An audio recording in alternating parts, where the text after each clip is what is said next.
জন্য আমি আমার প্রিয় নেত্রী খালেদা জিয়ার জন্য দোয়া না চেয়েছি। এমন কোন জায়গা নাই যেখানে আমার পার্টির ভারপ্রাপ্ত চেয়ারম্যানের 31 দফার রাষ্ট্রপতি নির্মাণের যে সংস্কার দফা দিয়েছেন সেটা মানুষের কাছে বিলি করি নাই।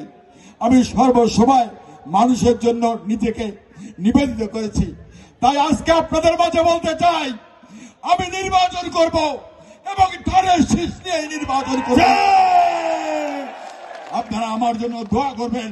আমি আগামীতে যেন এই অঞ্চলের মানুষের সেবক হয়ে আমি মানুষের সেবা করতে পারি, মানুষের সেবক হয়ে মানুষের দ্বার প্রান্তে আমি ছুটে যেতে পারি।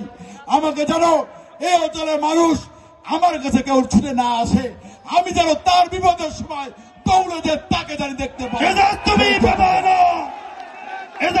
ভেবো না, তোমায় ছেড়ে যাব না, তোমায় ছেড়ে যাব না। আমার পার্টির ভারপ্রাপ্ত চেয়ারম্যান জনাব তারেক রহমান, যিনি আমাকে অত্যন্ত স্নেহ করেন এবং ভালোবাসেন। একটি কুচক্রী মহল আছে যারা আমার সম্পর্কে বিভিন্নভাবে বিভিন্ন কথা বলেন। আমি আপনাদের কাছে ব্যর্থহীন ভাষায় বলতে চাই, তারেক রহমানের নেতৃত্বেই আমরা এই দাকব পটিয়াঘাটাকে সুপযুক্ত করে তুলব ইনশাআল্লাহ।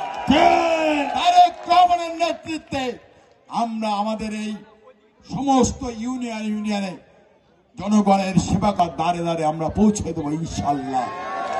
আমরা সবার কাছে দোয়া চাই। আর আপনারা জানেন যে 5 তারিখে পরে যখন পুলিশ নিশ্চয় পেয়েছিল, আমরা এমন কোনো গলি নাই যেখানে বিএনপি তার সকল অঙ্গ সংগঠন দিয়ে আমরা সেই প্রতিটা মন্দিরে আমরা পাহারা দিয়েছি। আর নিশ্চয় আমি দিয়ে যাচ্ছি, আপনারা সবাই নিশ্চিন্তে থাকবেন। আপনাদের সবাইকে